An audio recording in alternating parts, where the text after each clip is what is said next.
Chapter 1. The Silver Cage. The scent of polished marble and cold metal was the scent of a silver citadel. It was Kael's kingdom, yet it felt like a magnificent, shimmering cage. Kael's heart ached, because every breath here was a reminder of Lyra's absence. The council meeting was a blur of names and numbers. Rhys, Kael's beta, ran the room like a well-oiled machine, efficient, cold, and utterly necessary. He was sharp. He was ruthless. But then, ruthlessness was what the court had demanded ever since Kael's Luna had vanished 5 years ago. Rhys spoke smoothly. "My king, the final documents confirming the marriage pact with the northern houses are ready for your signature. It will secure our borders." Kael stared at the thick parchment. The word marriage felt like ash on his tongue. It wasn't love. It was political glue. It was stable. And just like that, everything changed. His focus snapped from the document to the window. Instead of hearing Rhys, Kael saw the shadow of the sunken forest, a dark, unruly tangle that butted right up against the citadel walls. Rhys's voice was too loud, too confident. "Furthermore, the captain of the Royal Guard requires a replacement. I recommend my cousin Torin. Absolute loyalty." Rhys slid the document for Torin's appointment across the dark mahogany table. Kael hesitated. Deep down, he knew the truth. Rhys was acquiring too much power. Torin was Rhys's shadow. Yet Kael needed this stability. He needed the court to believe Luna was lost, and Rhys was the anchor. Rhys was the anchor because Kael, consumed by his own lingering guilt, couldn't be. Kael picked up the solid silver pen. It felt heavy, an emblem of the burden he bore. He signed the marriage pact first, the guilt a cold weight settling in his chest. After that, he moved to Torin's decree. But then, the phantom limb ache returned. A sharp, insistent thrum of energy hit him, right in his alpha core. It was a feeling of wrongness, of a vital cord being suddenly tugged. He froze. Rhys noticed. His eyes, pale, assessing, flickered. "My king." Rhys's tone was smooth, but beneath it, Kael heard the faintest, impatient, low grumble, command. "Nothing," Kael replied, forcing a neutral face. He signed the final document. The decision was made. With every heartbeat, he regretted it, but the political structure was now secured. So, he had traded his last bit of internal peace for the pact's safety. He needed air. He needed the forest. He needed to silence the sudden, irrational screaming of his inner wolf. Chapter 2. The Weight of Guilt. Later that evening, the air in Kael's private chambers felt thick and suffocating. He poured himself a crystal glass of aged whiskey, but the burn couldn't touch the coldness inside. Rhys appeared without knocking, leaning against the door frame. Rhys's scent, usually crisp and controlled, was mixed with a cloying, expensive cologne that Kael suddenly found repulsive. It was the scent of manufactured authority. "You look troubled, Kael," Rhys said. His voice was laced with what sounded like concern, but Kael felt only calculation. "You signed the pact. You made the right choice. The kingdom needed this finality because 5 years is too long to mourn." In the echo of his voice, Kael felt the years of pressure that Rhys had applied, a slow, careful dismantling of Kael's hope. Rhys was right about the kingdom. On the other hand, he was wrong about everything else. Kael didn't need finality. He needed truth. "The northern houses are satisfied," Kael said, keeping his voice level. "That's what matters." Rhys stepped closer, his presence too heavy, too intimate. He placed a hand on Kael's shoulder, a gesture Kael used to find comforting, but now felt possessive. "Lyra is gone, my brother. You did everything you could. Your guilt, it serves no one. You are alpha. You need to look forward." Rhys's eyes narrowed slightly. "You are running too thin. You haven't shifted in weeks." Not only that, but Rhys brought up a memory that always twisted the knife. The night Lyra was attacked. Kael saw it again. The blood, the confusion, the trail leading to the border, and the ultimate, heartbreaking discovery that led them to believe she was dead. Kael had failed to protect her. That's why he allowed Rhys this power, because he believed himself unfit to rule without an iron hand at his side. Kael pulled away, reaching instinctively for a small, wooden box on his desk. He opened it, revealing the last thing Lyra had touched, a small, silver hair clip shaped like a crescent moon. He lifted it. Her touch was so gentle, so warm. The phantom scent of her, pine and wild jasmine, was impossibly faint, but it hit him like a physical blow. "I need nothing, Rhys," Kael said, his voice dropping to a low, authoritative alpha tone that brooked no argument. "Go." Rhys's mask slipped for a heartbeat, a flash of cold resentment, but he quickly bowed. "As you command, my king." He left, the click of the heavy door feeling like the final nail in Kael's coffin of stability. The air thickened with Kael's despair. He looked out at the forest, feeling the pull again, stronger this time. He couldn't shake the unsettling feeling that Lyra was out there, still waiting for him. Chapter 3: The Restless Pull. The moonlight lay like a sheet of ice over the marble floor. Kael could not sleep. His bed was too large, his room too silent. The subtle scent of Lyra's hair clip, now resting on his pillow, was driving him mad. Maybe it was fate, maybe it was the mate bond refusing to die, or maybe it was just the guilt gnawing at him. He needed to run. He needed to tear through the woods until his lungs burned, and his mind was blank. Without another word, he slipped out of the Citadel's secure wing. He chose a path through the old, neglected gardens, where the marble was cracked and the pine scent from the border woods was stronger. As the wind shifted, the scent of Rhys's perfume faded, replaced by the clean, raw smell of the forest floor, and something else. Something wild. He stripped off the heavy ceremonial silks, letting them fall in a heap. He breathed deeply, inhaling the night air, and let the shift take him. A growl rose in his throat, a primal sound of grief and anticipation. His bones cracked and shifted, his skin stretching, until he stood on 4 powerful paws. He was massive, black as shadow, with eyes the color of molten gold. He ran, not toward the well-maintained hunting grounds, but directly toward the forbidding border of the sunken forest. This was the edge of the wild territory, the place where Lyra's trail had vanished years ago. With every step he took, the irrational hunger to find her intensified. Meanwhile, Kael's alpha instincts were screaming, danger, wrongness, meaning. The air here was different. It carried the scent of the truly wild ones, the shaman's pack, reclusive and dangerous, who lived outside the jurisdiction of the Citadel. Kael had always respected that ancient pact, giving them their freedom because, truth be told, they were the only ones who truly lived by instinct anymore. He slowed, dropping into a hunter's crouch. As if the forest watched, the trees seemed to lean in, silent witnesses. The air was colder here, and thicker. But then he caught it, a fresh, potent scent. It was primal and feral, blood, fear, and territorial aggression. But woven into that raw cocktail was the faintest, impossible note of pine and jasmine. Lyra's scent. It wasn't a memory. It was current. It was real. Her heart skipped. Kael's wolf shuddered, an earthquake of recognition running through him. The moment their eyes locked with the darkness ahead, though he saw nothing yet, he knew. The rational King Kael was gone. Only the alpha remained. And just like that, everything changed. He didn't know how she could be alive, feral, and on the border of his territory, but the fated mate bond was slamming into him, demanding action. He had to protect that scent, that life. He had to possess that chaos. Before he could move, a small, dark wolf lunged from the shadows, not at him, but at a shadow behind him, a shadow he hadn't noticed. The wolf was small, fiercely muscled, and moved with utterly untamed grace. Its fur was dark, but a distinct silver streak ran down its flank.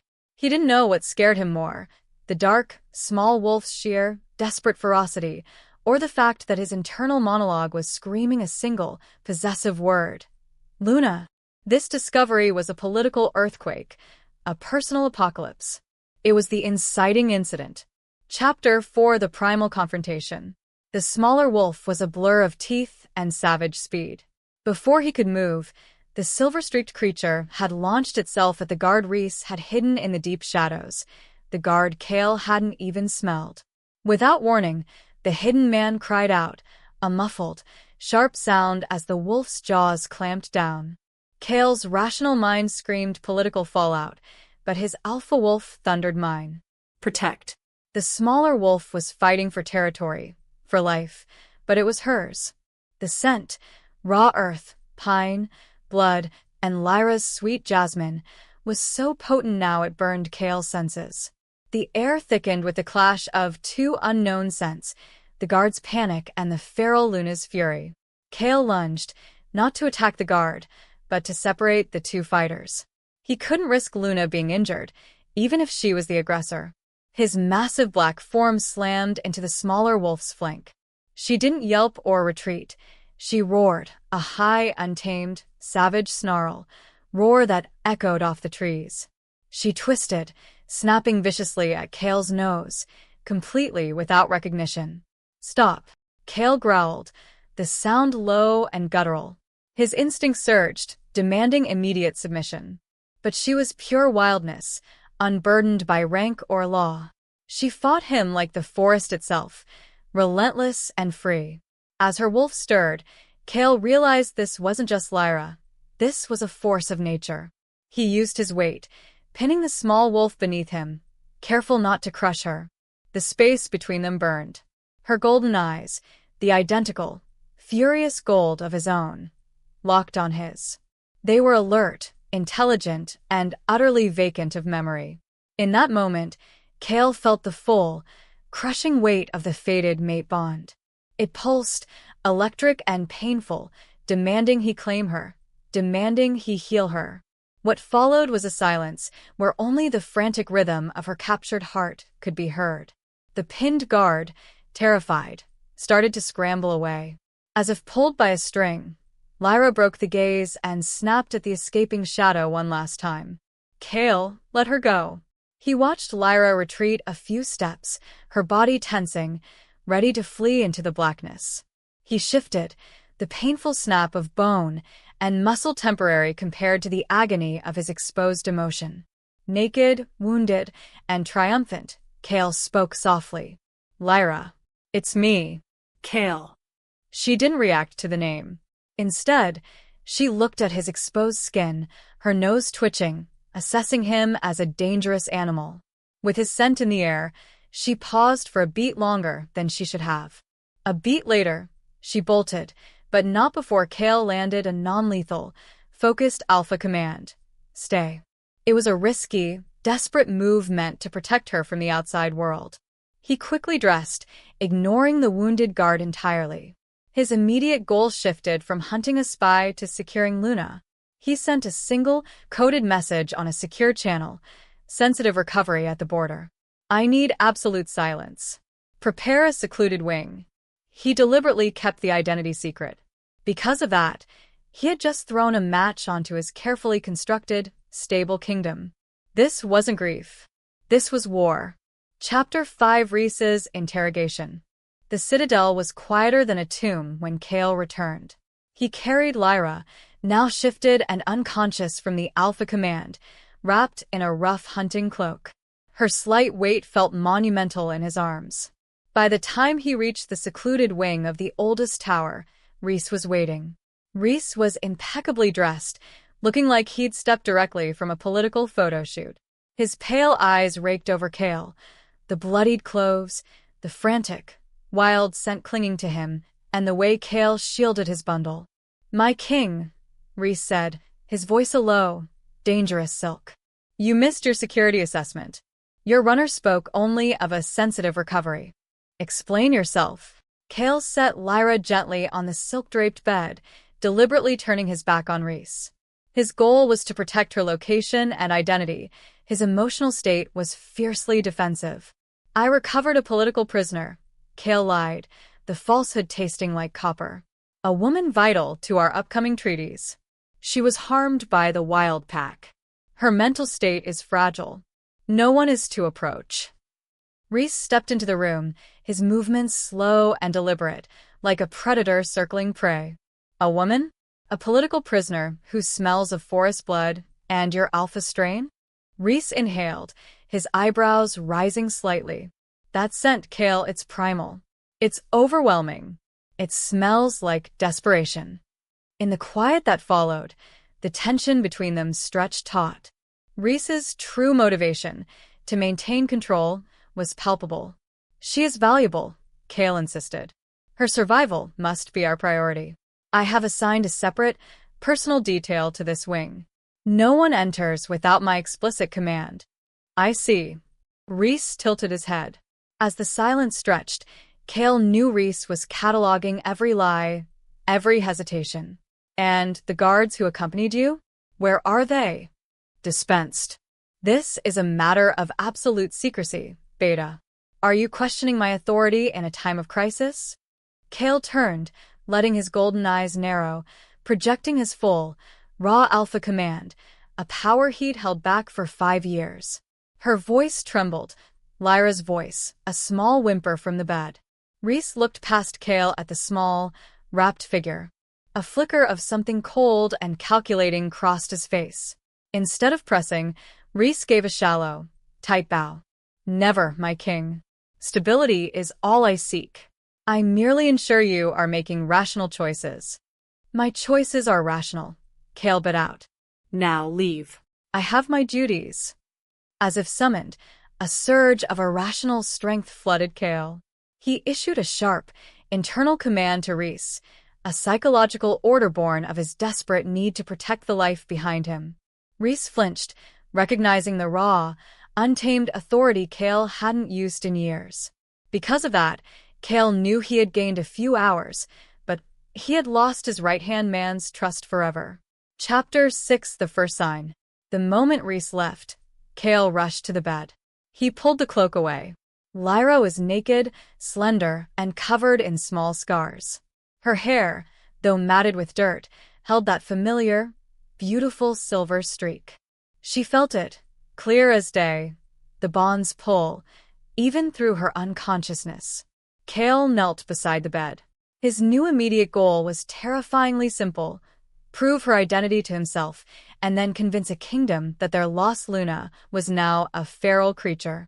She didn't know what scared her more, the thought of Rhys discovering the truth, or the responsibility of restoring this shattered soul.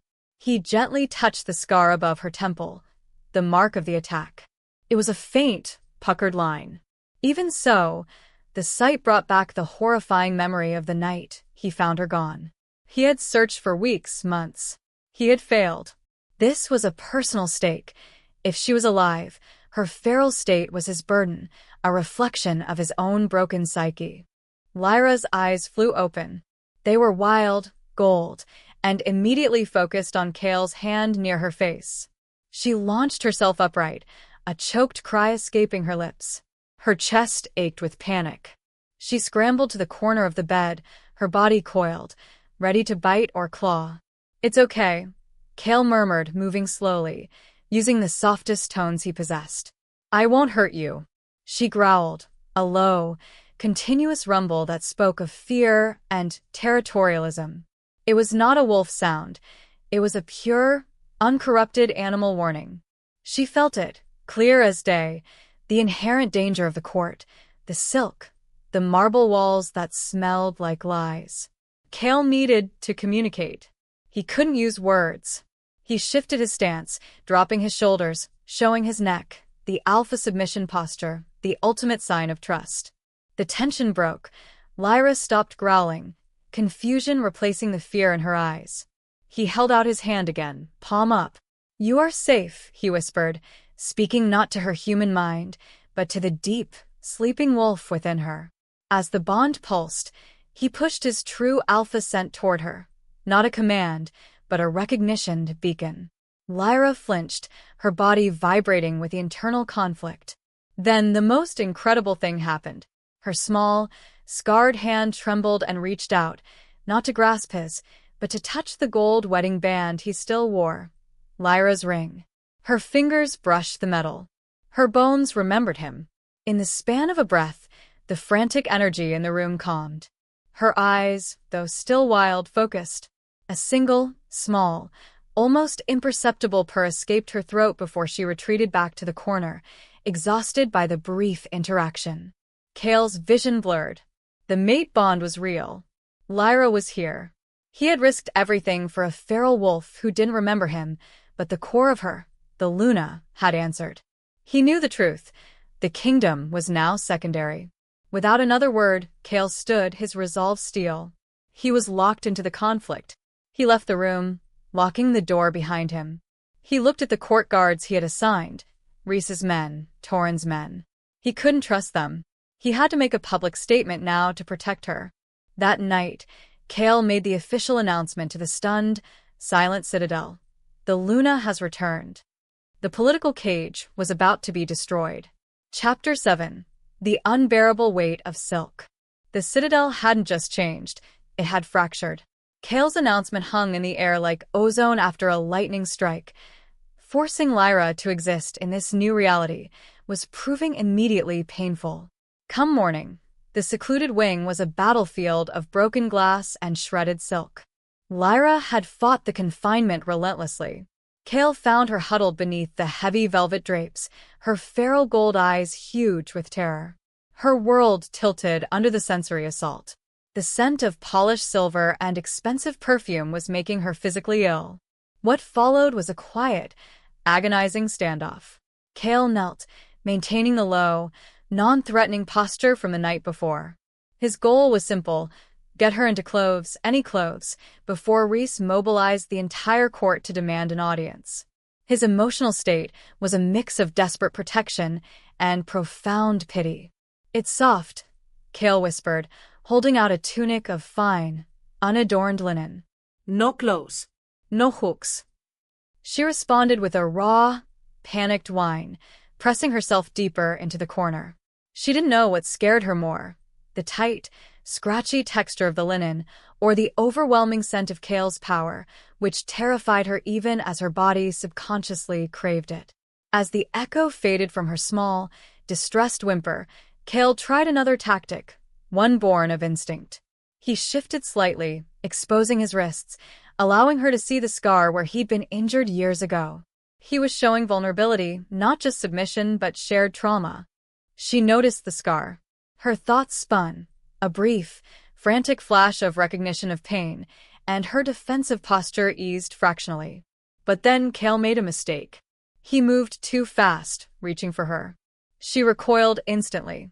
A sharp, high-pitched, fearful shriek, "Eik," tore from her throat, and she slashed out with her nails, raking a deep, bloody line across Kael's forearm. Kael didn't flinch. He let the blood well up, letting the smell fill the air, because that's why he knew she needed to see the consequence of her aggression, not punishment, but a clear boundary.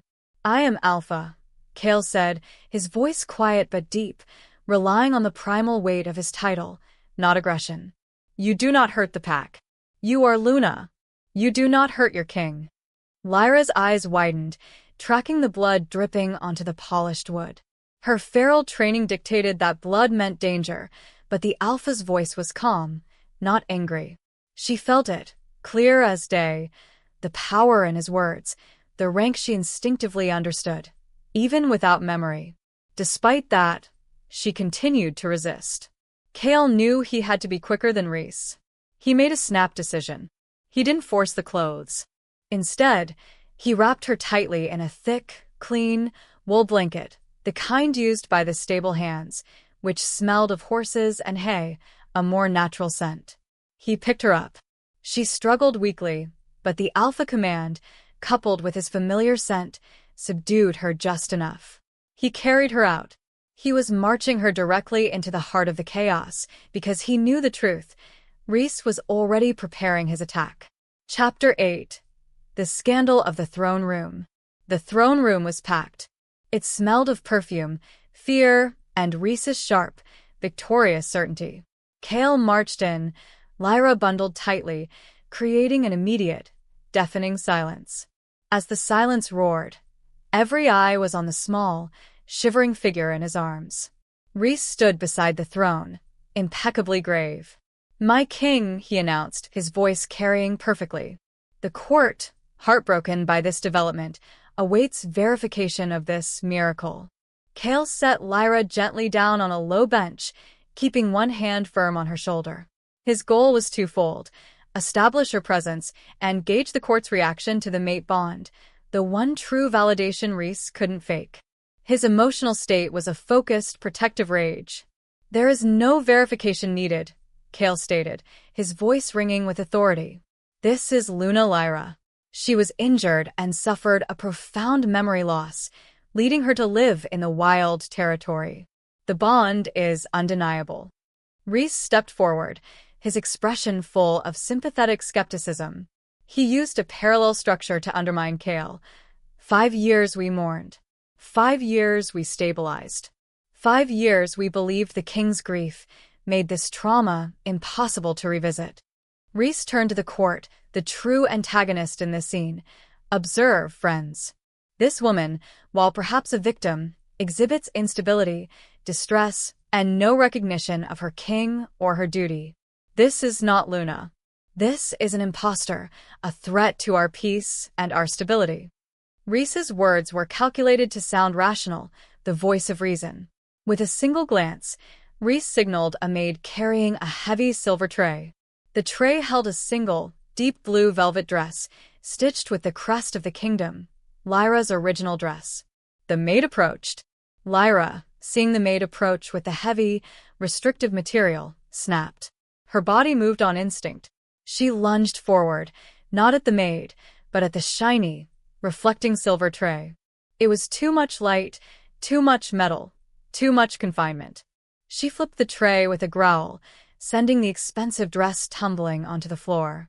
Kael reacted instantly, pulling her back against his chest. Her breath caught, ragged and terrified. Rhys's eyes gleamed. He'd won this round. He made the perfect show of distress. What's worse, he pointed directly at Lyra. "See. Primal, untamed, dangerous. She attacks symbols of the crown because she is unfit to rule. She is not fit to even wear the silk." Kael held Lyra tighter, feeling her wild heart beat against his own. As the bond pulsed, a sudden, furious protective heat surged through him.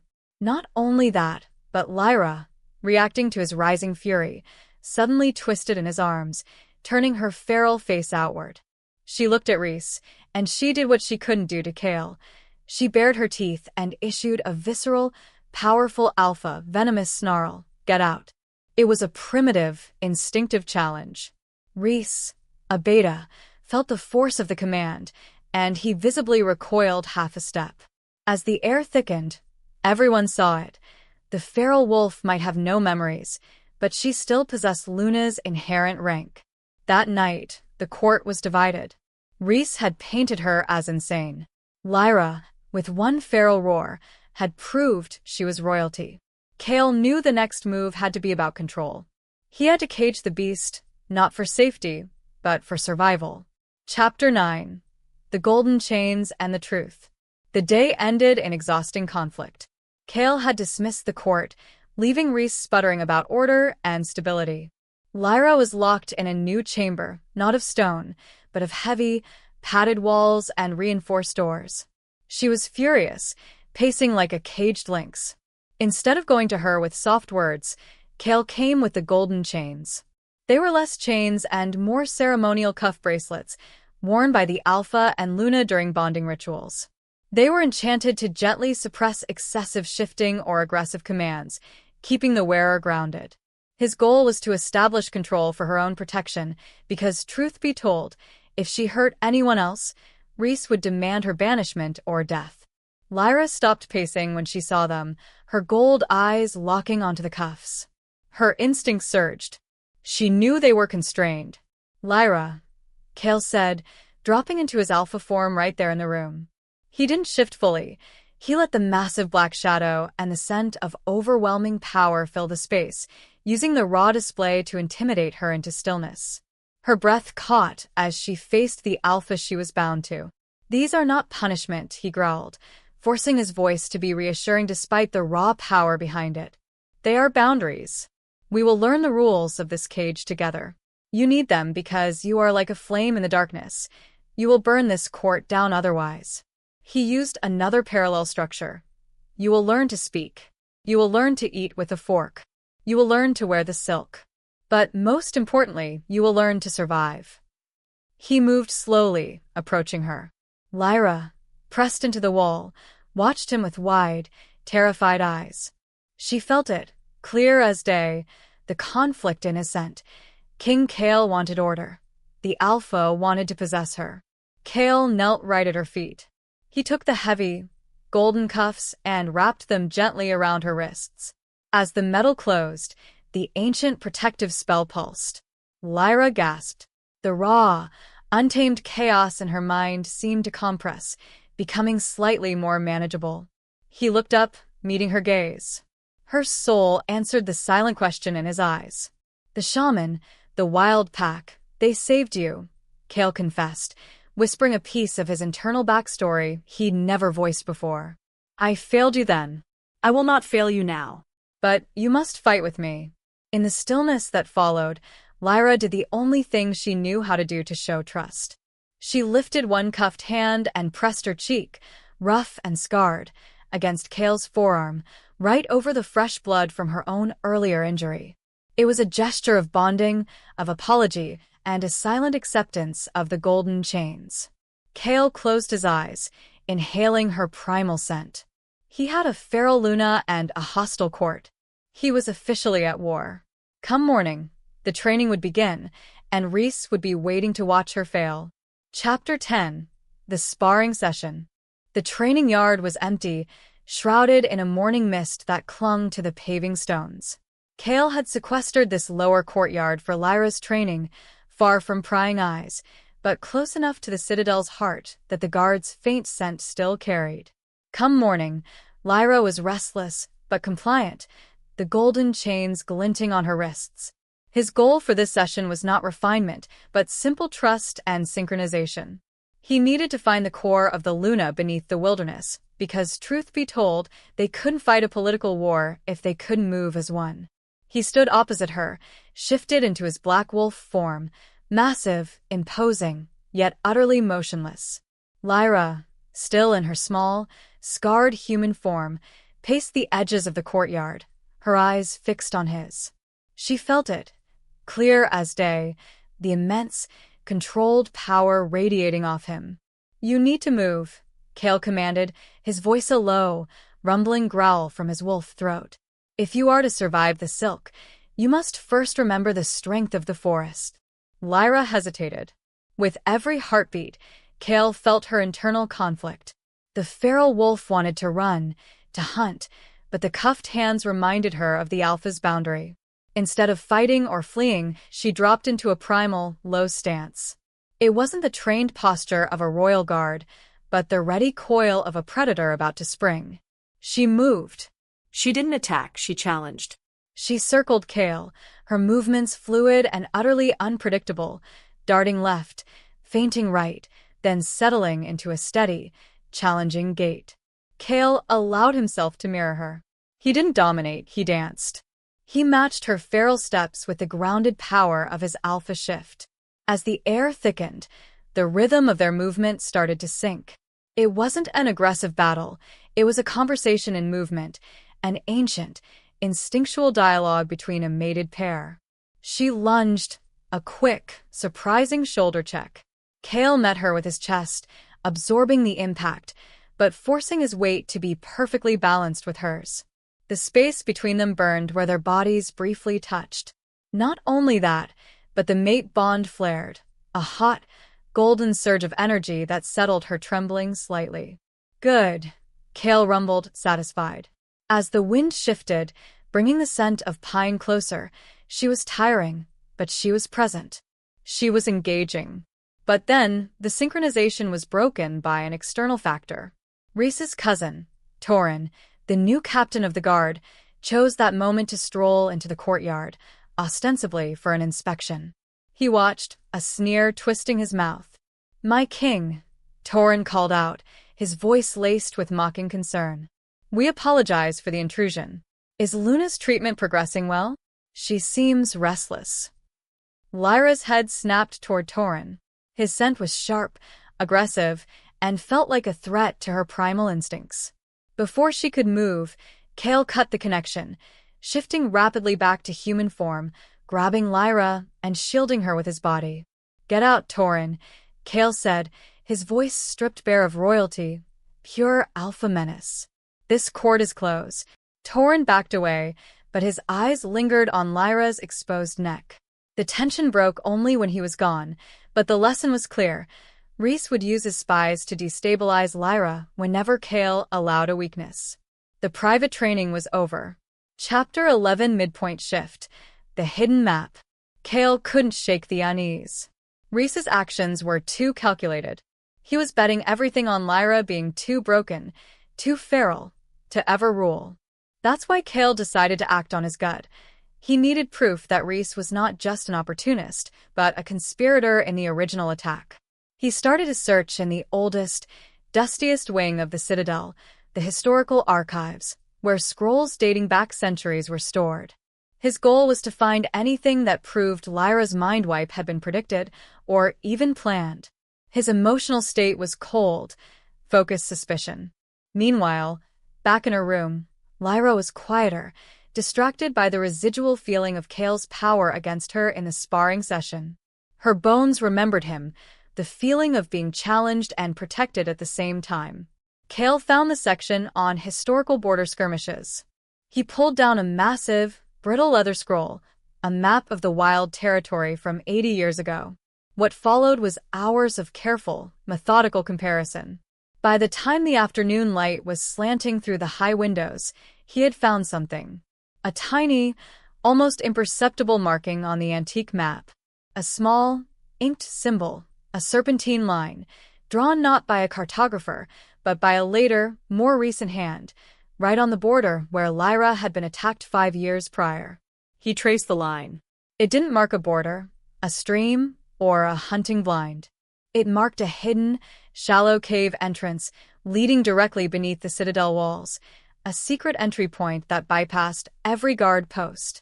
In the echo of his voice, Kael whispered one word: betrayal. The midpoint shift hit him like a physical blow. Kael recognized the serpentine mark. It wasn't a historical symbol. It was the personal seal Rhys used on his private correspondence before he became Beta. His heart skipped. Rhys hadn't just covered up Lyra's disappearance, he had orchestrated it. He had known about the secret entry point because he knew the truth. He was the one who had allowed the attackers, perhaps working with a wild pact's enemies or another rogue faction, entry, intending to destroy Lyra and install himself as regent. And just like that, everything changed. Kael's goal was no longer to stabilize the kingdom with Rhys, but to destroy Rhys before he could execute his next move. The stakes were no longer political stability. They were Luna's life and his own crown. He stared at the map, the parchment feeling suddenly heavy with 5 years of lies and guilt. He didn't know what scared him more: the depth of Rhys's treachery, or the fact that Kael's own grief had blinded him to the snake at his side. Chapter 12. Confrontation and Isolation. Kael returned to his chambers, the heavy map rolled tightly in his fist, the scent of parchment and Rhys's betrayal clinging to him. He found Rhys waiting for him, seated casually by the fire, a glass of Kael's best whiskey in hand. Rhys's goal was to establish his continued control and gauge Kael's immediate reaction to the day's events.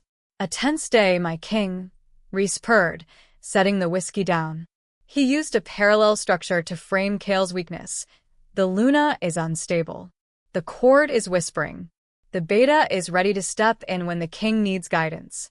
Kael didn't shift. He stood perfectly still, letting his alpha command fill the space, freezing the air. As the air thickened, Rhys didn't move, but Kael could smell the subtle shift in his scent, a faint flicker of adrenaline. "Where were you, Rhys? 5 years ago, the night Lyra was taken?" Kael asked, his voice low and dangerous. Rhys laughed, a short, calculated sound. "My king, I was securing the western border, as you commanded. Are we revisiting old ghosts because your pet threw a temper tantrum?" Kael unrolled the map, slamming it onto the desk between them. He pointed at the serpentine mark. "This is your seal, Rhys. This marks a tunnel. A tunnel that leads from the wild territory directly to the heart of the citadel. The same territory Lyra was taken to. The same territory you were supposed to be guarding. Rhys's smooth mask shattered. He looked genuinely surprised. Not that Kael had proof, but that Kael had found this specific proof. Without warning, Rhys's eyes went completely cold. He made a calculated decision, not to deny, but to escalate. And if it is? Rhys whispered, a venomous edge to his voice. She was weak, Kael. A child playing queen. The kingdom was fragile. I gave them stability. I gave you silence. And now you risk it all for a feral whore who scratches you. With a single glance, Rhys looked past Kael, toward the door. Kael heard the heavy, soft approach of 2 guards, Torrhen's men. Rhys had expected this. I have already secured the secluded wing, Kael, Rhys stated, smiling now a chilling, triumphant expression. Your bond is inconvenient. Your obsession is dangerous. Your precious Luna will be escorted out of the citadel before dawn, because you are blinded by sentiment, and I will not let you destroy this kingdom. Kael moved with a speed born of pure instinct and fury. Her body moved on instinct. Kael's body, he didn't shift, he used his human strength, slamming his fist onto the desk, rattling the room. But it was too late. Rhys had already made his move. The guards rushed in. Kael fought them. The vivid descriptions of fighting acts emphasized through short, brutal sentences. A snarl ripped from his throat. Torrhen's men staggered. Kael slammed one against the wall. But then, the other landed a crushing blow to Kael's temple. Kael fell, the map scattering on the floor, his vision swimming. His immediate goal was to protect Lyra, but he was isolated, betrayed, and physically compromised. What's worse, Rhys knelt beside him, his voice soft, triumphant. Luna will be declared permanently unstable and exiled, my king. You will sign the documentation, or you will join her. That night, Kael was confined to his chambers, guarded by the very men Rhys controlled, completely isolated from Lyra. The final play had been made. Chapter 13. The Alpha's Cage. The scent of Rhys's cologne and the metallic reek of betrayal filled Kael's chambers. He was locked in his own room, the guards outside indifferent to his alpha status, following only the beta's command. Come morning, the rising sun offered no comfort. It only highlighted the severity of his failure. His goal was immediate: break free and stop Lyra's exile. His emotional state was a simmering cauldron of frustration and self-loathing because he knew the truth. He should have killed Rhys years ago. He tried to shift. The 2 guards outside, now Torrhen's most loyal, carried weapons laced with silver-tinged ash, enough to cause debilitating pain without permanent harm. The moment Kael's bones began to crack, the guards slammed their silver-tipped axes against the door. The sound, amplified by the metal, echoed the paralyzing pain of the ash. Kael stopped, sweat slicking his skin. He couldn't shift. The golden cages were now surrounding him. He felt it, clear as day, the mate bond thrumming. Lyra was terrified, moving far away, a panicked, primal distress signal that ripped at his core. He had to reach her, but he couldn't use his power. Instead, Kael reverted to the political animal Rhys had cultivated. He waited for the changing of the guard, his eyes cold and distant. When her name left his lips, he spoke it with precise, calculated calm. Rhys is the traitor. He orchestrated Lyra's removal 5 years ago. He is planning to usurp the throne. The guards remained stoic. The king is stressed by Luna's illness. We are instructed to ensure your rest, your majesty. As the silence stretched, Kael understood the deeper power Rhys wielded. Propaganda. The kingdom already believed Rhys was the stable hand. Kael's word, especially now, was just the ravings of a grieving, unfit king. But then Kael saw a weakness. One of the guards, a younger beta named Elias, shifted his weight nervously. Elias's eyes kept darting to the floor, avoiding Kael's gaze. Maybe it was fate, or maybe it was the desperation of the situation, but Kael seized on it. Elias, Kael said, his voice dropping to a low, intimate murmur, using a parallel structure to convey a desperate truth. Rhys betrayed Lyra, your Luna. Rhys betrayed me, your Alpha. And next, Rhys will betray you, because he requires no loyalty, only obedience. Kael pushed the full force of his human will into the words. Lyra is the only truth left in this citadel. Elias flinched. The doubt was there. After that, Kael gave the guard a final choice: loyalty or servitude. He didn't issue a command. He offered a desperate path to redemption. Kael knew he wouldn't be able to rely on Elias, but he needed a brief window, a 10-minute window, to enact his new plan. Chapter 14: The Unbreakable Bond. The tension was suffocating. Rhys had announced Lyra would be relocated to a remote sanatorium immediately following a brief, mandatory evening ceremony, a court function Kael knew was designed to show the court his incapacitation and Lyra's unfitness. Elias, sweating and terrified, had managed to disable the silver ash traps outside the chambers for exactly 9 minutes during the shift change. With a single glance, Kael was free. He ran, not toward the guards' barracks, but toward the Grand Hall of Oaths, where the ceremony was already beginning. His goal was no longer stealth, it was public spectacle. He had to get to Lyra before Rhys could present the final exile decree. He burst into the hall. The air was thick with the scent of expensive velvet and the court's nervous anticipation. Rhys stood center stage, flanked by Torin, reading a document condemning Lyra as a threat to the stability of the crown. What's worse, Lyra was already there, guarded by 4 men, standing stiffly in the restrictive blue dress Rhys had forced onto her. The golden chains were hidden beneath the silk, but the fear in her eyes was palpable. Kael's furious entry was a major success, but also a catastrophic risk. Rhys paused, his face shifting from serene confidence to cold fury. "My king, you should be resting. The court is witnessing the tragic decline of your—" "Silence, Beta," Kael roared, and this time, the Alpha command was so sharp, so purely focused by desperation, that several minor Betas in the room actually staggered. He moved directly to Lyra. The 4 guards tried to stop him. This wasn't a sword fight, it was a desperate, primal clash. The vivid descriptions of fighting acts were brief and impactful. Kael shifted his weight. He slammed one guard away. He ripped the sword from another's hand. He didn't kill, he disabled. He reached Lyra. Her golden eyes were wide. The sight of his bloodied, bruised face brought a fresh wave of panic, but also a fierce, protective instinct he hadn't seen before. Kael ignored the court, ignored Rhys, and ignored the guards. He focused entirely on the emotional connection. He grabbed Lyra's hands, pushing the silk sleeves up to expose the golden chains. He then tore open his own tunic, revealing the raw, fresh scratch marks from her nails on his arm. "Rhys claims she is feral," Kael shouted, his voice hoarse with urgency, using a parallel structure to affirm his commitment. "Rhys claims she is broken. But she is our Luna. She is our truth. She is mine." Then, Kael did the unthinkable. He pulled her close, crushing her against his chest, and lowered his head, pressing his lips fiercely to hers.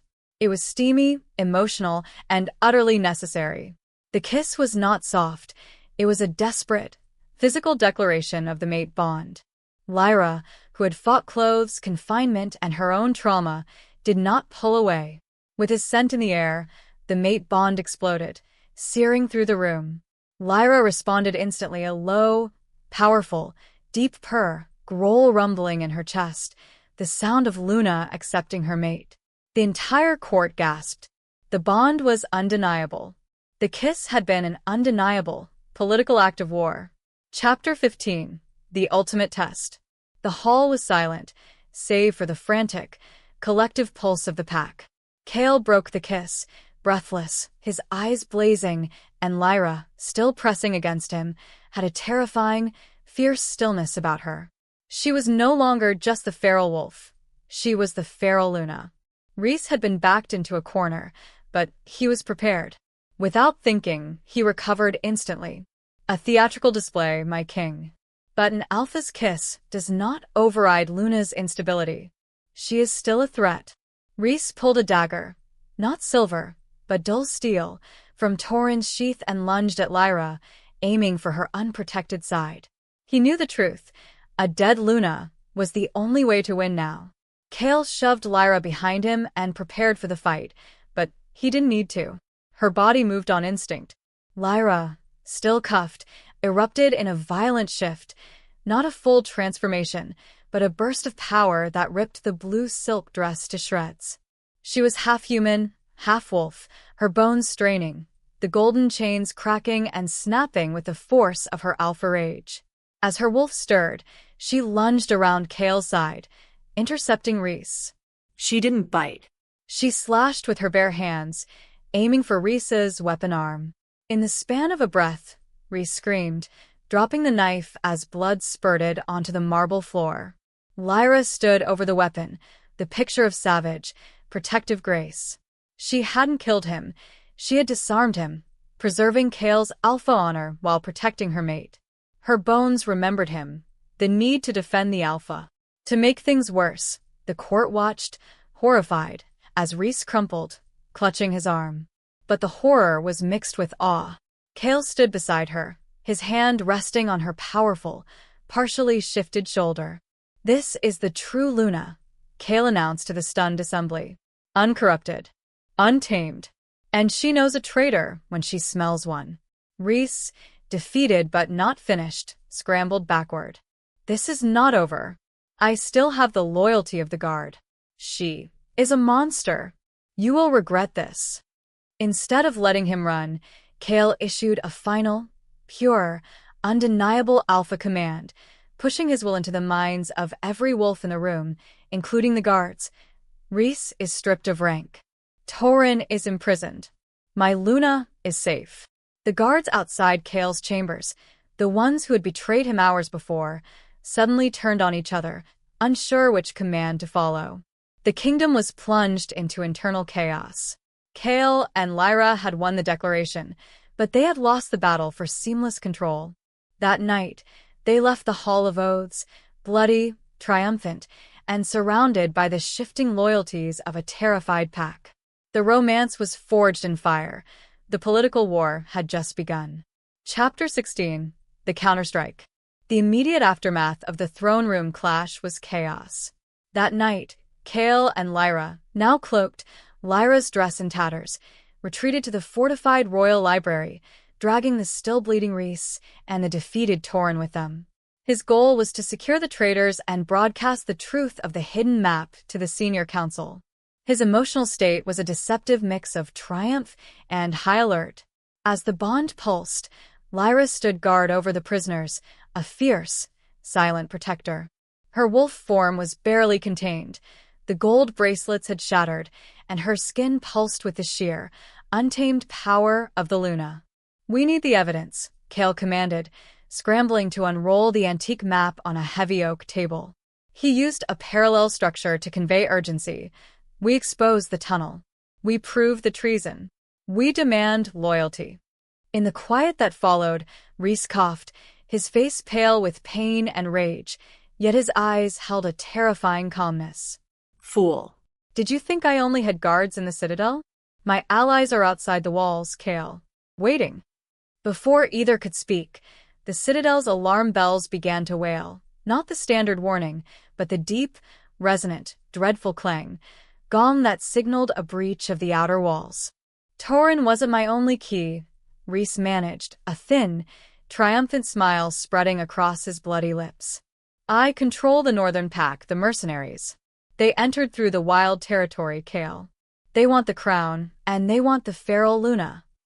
What followed was the major blow.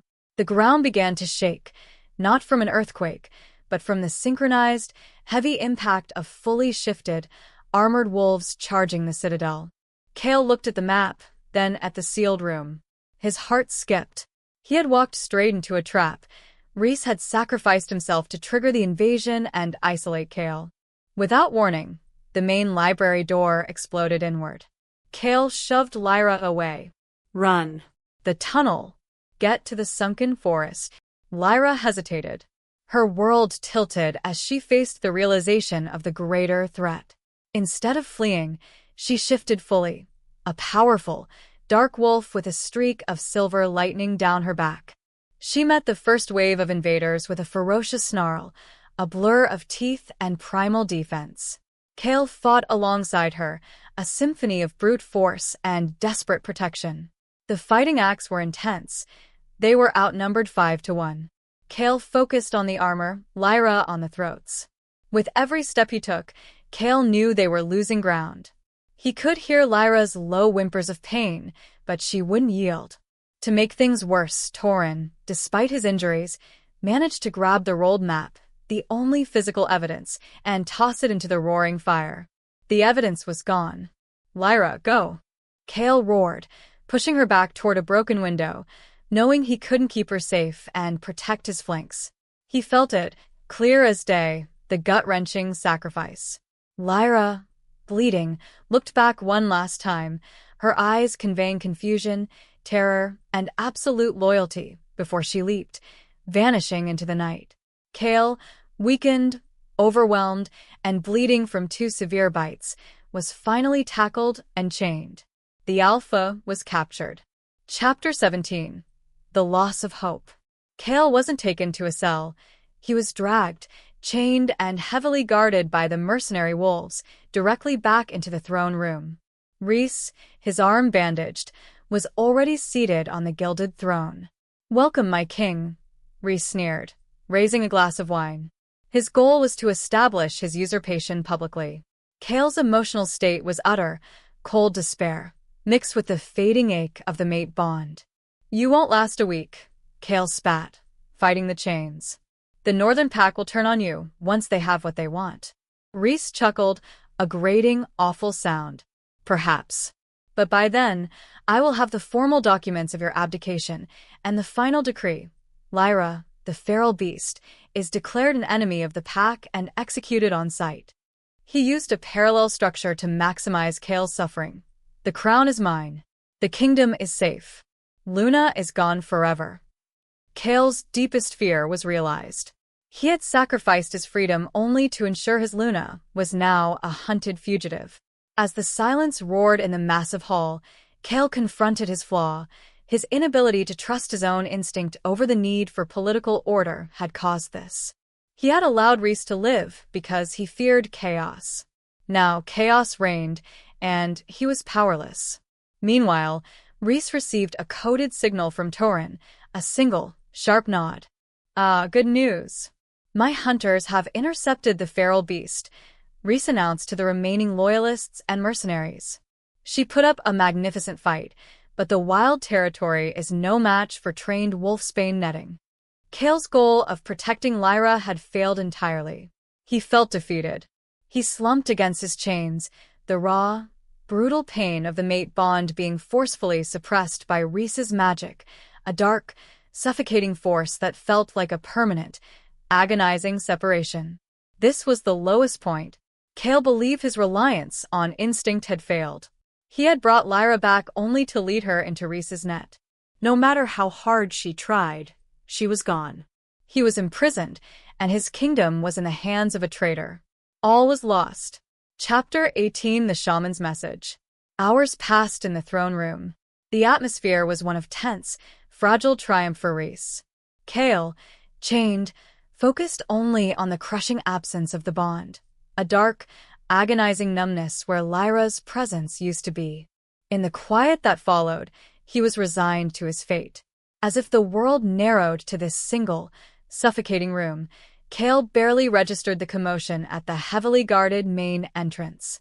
But then, the mercenaries parted, and a figure emerged that didn't belong. It was the wild shaman, small, cloaked in ancient furs, carrying a staff carved from bone. The shaman had never set foot in the citadel. Rhys rose, outraged. "Who allowed this creature in?" "Guards, remove him." The shaman ignored Rhys, walking past the armed wolves as if they were mist. The mercenaries, though loyal to Rhys, carried an ancient, primal fear of the shaman's magic. He used a parallel structure to convey the shaman's power. He spoke no words. He made no threats. He simply radiated truth. The shaman stopped before Kael. His eyes, ancient and black, held no judgment, only deep, tired understanding. He lifted his staff and gently tapped Kael's forehead. A blinding, sharp pain ripped through Kael, a pure, clean shock that temporarily broke through the magical suppression Rhys had placed on the bond. As the bond pulsed violently back into life, Kael gasped. Then, the shaman spoke, his voice low and resonant, carrying an ancient wisdom. In the echo of his voice, he delivered the twist. The wiping was not Lyra's wound, Alpha King. It was her shield. Rhys used the tunnel to attack her, yes. But she did not run. I made her forget, to save her from the truth of this place. The truth unraveled. Lyra hadn't been broken by the attack. She had been protected from knowledge. The shaman had erased her memories to save her essence, her uncorrupted instinct, from the political poison of the Citadel. The feral state wasn't a flaw, it was a gift. The shaman then looked at the mercenary wolves, his gaze sharp. She is not gone. She is imprisoned beneath the city, in the oldest dungeon, awaiting Rhys's exile decree. Lyra is safe for now. You need the blood ritual of the First Luna to fully unlock her power and defeat him. With a single glance at Kael, the shaman turned and melted back into the shadows, leaving behind a profound sense of hope and a clear, final directive. Her world tilted, Kael's world, as despair was replaced by furious resolve. He wasn't fighting for a damaged queen, he was fighting for a sleeping weapon. That night, Kael was still chained, but he was no longer defeated. He was focused. He had a weapon, a mission, and a deep, burning love for the feral Luna who had been saved by forgetting. The final push was ready. Chapter 19. The Hand of the Loyal. Kael's chains felt heavier than ever, but the shaman's words had been a lifeline, a sharp, glorious pain of purpose that drove out the numbness. His goal was no longer mere escape. It was reaching Lyra and executing the blood ritual before Rhys could formalize her exile. His emotional state was a searing mix of renewed determination and controlled urgency. Rhys, nervous after the shaman's appearance, had posted 4 mercenaries around the throne. Despite that, Kael focused on his ally, Elias, the young guard whose conscience Kael had pricked in the previous act. Kael used a parallel structure to appeal to Elias's courage. You saw the truth in Luna's eyes. You heard the shaman's warning. Now, you will choose where your loyalty lies. Elias shifted his weight nervously. As the air thickened, Kael pushed, not with raw alpha power, but with cold, hard facts. Rhys will betray you. He needs no betas. He only needs mercenaries who fear silver. You are a true wolf. You deserve honor. Because of that, Elias's resolve began to crumble. In the quiet that followed, Elias moved, not to unlock the chains, but to the water pitcher. He poured Kael a drink, but as he did, his fingers slipped, and a tiny, almost invisible, metallic click of metal fell into Kael's hand, concealed in the cup. It was a single, masterfully crafted lockpicking tool. That's why Elias had always avoided Kael's gaze. He was loyal, but terrified. The shaman's intervention had provided the spark. Elias's fear provided the tool. Meanwhile, Kael could feel Lyra through the faint, broken mate bond. She was cold, deep underground, but her primal core was settling, adapting to the darkness of the old dungeon. She was waiting. Kael dismissed the other mercenaries with a curt nod, a feigned display of exhaustion. Without another word, Elias and the other guards left. Kael, feigning sleep, waited. Hours later, Kael worked the small tool, his large fingers moving with unexpected, desperate finesse. His body moved on instinct, focused on the metal tumblers. The chains were antique. The lock, though heavy, was not impervious to a desperate alpha. With every heartbeat, Kael felt the pressure mounting. Finally, with a soft, hushed scrape, shhhk, the lock gave. He was free. He slipped his now empty chains onto the floor, covered them with a discarded robe, and moved to the heavy door. He had to be quick. He had to trust that Elias had bought him this brief window. Chapter 20. The Descent and the Ritual. Kael moved like a phantom, utilizing the shadowy, ancient maintenance tunnels that ran beneath the citadel. He bypassed Rhys's guards because he knew the truth. Rhys only guarded the exits and the throne room. He never guarded the past. His goal was the deepest, oldest dungeon level, the place of forgotten political prisoners and ancient magic. As the wind shifted through the tunnels, the air became heavy with damp stone and a strange, metallic scent that Kael recognized as crystallized iron, a natural suppressant. Instead of finding Lyra immediately, Kael found the chamber described by the shaman, a small, circular room carved directly into the bedrock, illuminated by a single, eternal flame. In the center, carved into the stone, was the symbol of the first luna, a full moon eclipsed by a crescent. Kael realized the chilling implication. The blood ritual wasn't just a metaphor. It was real, ancient magic. He remembered a piece of tribal lore he dismissed as myth. The Alpha had to willingly shed blood into the symbol of the Luna to repair the most profound fractures to her soul, accepting her pain as his own. He prepared the chamber, his hands moving over the cold stone. Not only that, but he needed Lyra. He followed the iron scent until he found her cell, a barred, cold room, empty save for a single stone bench. Lyra was there, curled tightly into the corner, wearing only the remnants of the torn blue dress. The golden chains were gone, but her wrists were raw. Her voice trembled, not with fear, but exhaustion. "Lyra," Kael whispered, reaching a hand through the bars. She looked up. Her eyes were gold, but dulled. She didn't know what scared her more, the cold, or the fact that she was starting to accept the silence of the cage. Without thinking, Kael broke the heavy iron lock on the door with a single, furious kick, shattering the metal and throwing the door inward. He scooped her up, whispering assurances, wrapping her tightly in his cloak. With his scent in the air, Lyra relaxed, pressing her cold face into his neck, accepting his protection. He carried her to the ritual chamber. The air thickened with anticipation. He set her gently on the stone floor before the symbol. He shifted, his black wolf form filling the small chamber.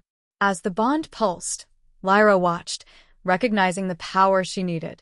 Kael then made the final commitment. He used his own claw, the sharpest, most primal weapon he had, to slice a deep, precise line across his palm. Blood welled up, thick and hot. As the fire bloomed beneath her skin, Kael held his bleeding palm directly over the Luna symbol. He allowed his blood to drip onto the carved stone. "Take my strength," Kael growled, his voice guttural and raw. "Take my memory. Take my heart. Be whole, Lyra. Be Luna."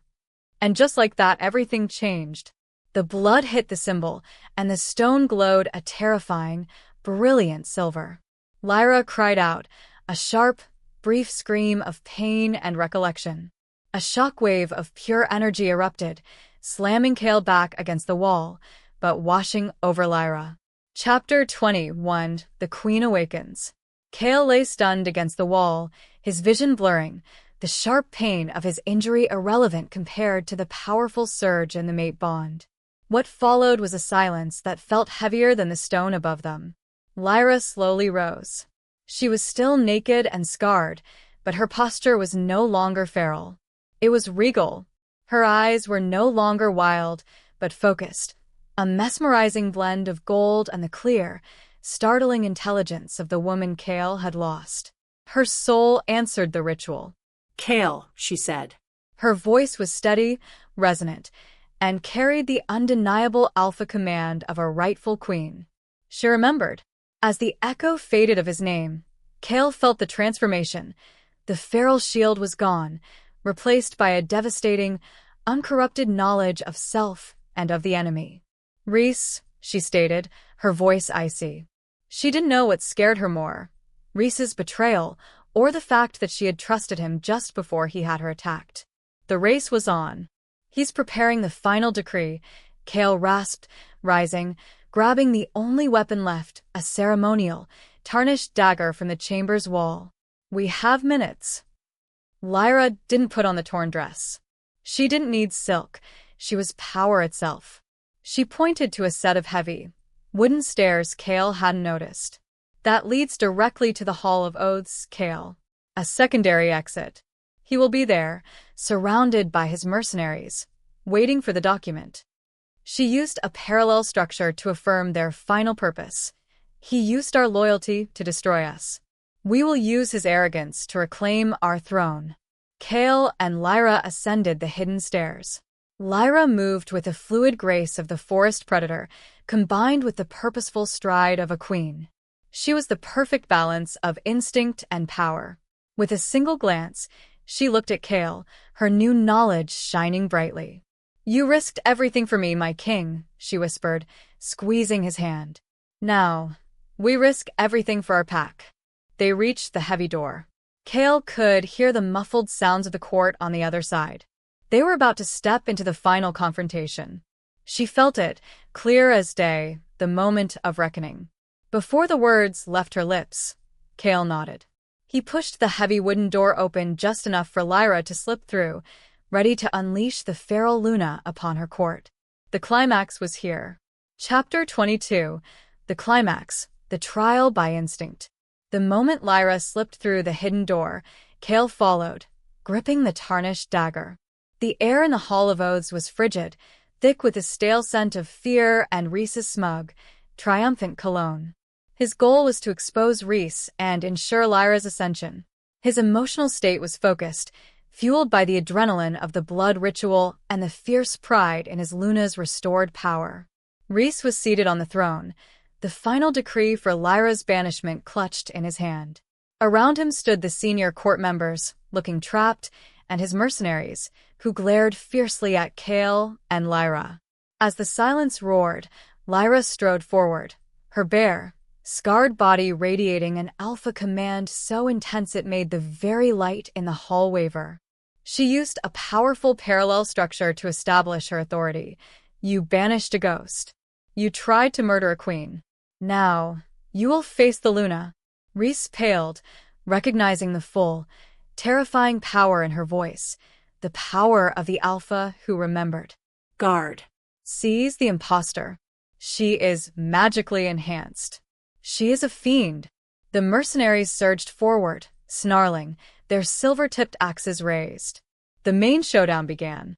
Kael threw himself into the fight, his bleeding hand and dagger a blur against the onslaught, buying Lyra time. The fighting acts were vicious. Kael fought smart, relying on speed and misdirection, but he was holding back the full shift, saving his energy for the magical confrontation. Lyra didn't fight as a wolf. She fought as a master of pure instinct. Her instincts surged. She didn't use power blasts. She moved with inhuman speed, predicting every swing. Without warning, she disarmed two wolves simply by stepping into their blind spots, using their own momentum to send their weapons flying. She was the perfect, uncorrupted warrior. "Your guards obey fear, Rhys." Lyra's voice rang out, powerful and clear. "Mine obey the bond." Lyra moved to the center of the room. Instead of continuing the brawl, she issued a pure, untainted alpha command, a soundless will that demanded recognition of the fated mate bond. And just like that, everything changed. The court members gasped, their eyes involuntarily drawn to Kael and Lyra. The mate bond, now healed by the blood ritual, pulsed visibly between them, a shimmering, gold-silver cord of light. Rhys shrieked, covering his eyes. "No." "It's an illusion." Lyra turned her gaze directly to Rhys, her eyes burning gold. She performed the ultimate test. She projected the memory of the serpentine seal, the hidden tunnel, and Rhys's triumphant face from 5 years ago directly into the mind of every true wolf in the room. In the span of a breath, the truth hit the senior council. They staggered, horrified. Rhys's mercenary guards, shielded by their lack of loyalty, remained defiant, but their purpose was defeated. With a single glance, Lyra issued her final, alpha decree to Rhys.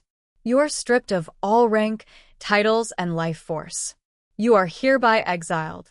Rhys screamed, not of pain, but of utter, complete, gut-wrenching defeat. loss. The Alpha command was absolute. Rhys, physically and magically broken, collapsed off the throne, sobbing, his power draining into the floor. The kingdom's equilibrium was violently, decisively restored. Chapter 23. Falling Action: The Reckoning. Lyra stood over the defeated Beta, majestic and terrifying. Kael, bleeding and exhausted, stumbled to her side, leaning heavily on her strength. His emotional state was a mix of bone-deep exhaustion and glorious relief. His goal was to secure the peace and begin healing. As the bond pulsed gently now, a source of shared warmth rather than searing pain, Lyra reached down and grabbed the banishment decree from Rhys's limp fingers. She held it up before the stunned court. "This document," she announced, her voice firm, "is void. The Beta, Rhys, is found guilty of high treason, attempted regicide, and usurpation. He will be dealt with according to the ancient laws." The court, relieved but traumatized, finally shifted its allegiance. The senior alpha of the Loyal Guard, Captain Martek, stepped forward, bowing deeply. "My Luna, my king, we apologize for our blindness. We await your command." After that, Lyra issued her first true command as the restored queen. Rhys and his conspirator, Torin, are to be permanently exiled to the darkest, most isolated region of the northern wastes. They will never set foot in this kingdom again. Lyra's command was firm, yet merciful. She chose exile over execution, proving her power lay in justice, not vengeance. Not only that, but she made her second decree. "Captain Martek, you will lead the purge. Any wolf found to be operating with the mercenary pack is to be given a choice: pledge true loyalty to the crown, or join Rhys in exile." Kael watched, humbled and deeply in love. He had spent 5 years trying to force order onto chaos. Lyra had used chaos to enforce a better order. He felt it, clear as day. The power she wielded was exactly what the kingdom needed, instinct guided by honor. In the quiet that followed, Lyra turned to Kael, her expression softening, the raw queen dissolving into the loving mate. She pressed a gentle kiss to his lips, not the desperate claim of Act 5, but a tender acknowledgement of their shared victory. The space between them burned with renewed intimacy. Chapter 24. Resolution: The New Equilibrium. A week later, the citadel no longer smelled of cold metal and Rhys's calculated cologne. Come morning, it smelled of pine, clean parchment, and Lyra's intoxicating jasmine. Lyra had completely transformed. She still bore her scars, but the wildness was now contained, channeled into an unwavering confidence. She wore silk, but her movements were still fluid, often dropping into a low, comfortable hunter's crouch even during tedious council meetings. She balanced the laws of the wolf and the laws of the court. Kael stood in his private chambers, the sun warm on his face, watching Lyra on the balcony. She was speaking with Martek, her voice authoritative yet tempered. Her world tilted, Kael's world, as he fully accepted his new reality. He was co-ruler, his strength supporting her greater, instinctual truth. As the bond pulsed, Kael approached her, wrapping his arms around her waist from behind. He pressed his cheek to her silver-streaked hair. His goal was peace and contentment. "The northern houses ratified the new treaties this morning," Kael murmured, referring to the pacts Rhys had set up, but which Lyra had now rewritten. "They respect the feral Luna's command of instinct over the Beta's manufactured laws." Lyra leaned back against him, sighing contentedly. She felt it, clear as day, the peace of their true partnership. "They understand that a king might be misled by greed, Kael," she whispered, "but a Luna driven by the bond only seeks the pack's survival." With every heartbeat, Kael knew his journey from guilt-ridden, broken king to redeemed, supportive mate was complete. He had started the story believing he needed political stability to survive. He ended it knowing he needed his feral mate's primal truth to rule. Epilogue scene. 6 months passed. The citadel flourished. Lyra and Kael were often seen walking the outer walls, where the manicured gardens met the wild forest. That morning, Lyra wore a simple shift of green silk, but she held Kael's hand with the strength of a hunter. They stopped at the very edge of the sunken forest, the place of their confrontation. "We owe the shaman a great debt," Lyra said, her voice soft. "He chose wisdom over laws. He chose my life over your sanity." Kael kissed her forehead. The space between them burned with the simple, satisfying knowledge of their love. Before the words left her lips, Kael knew her thought. He smiled. "We will honor him."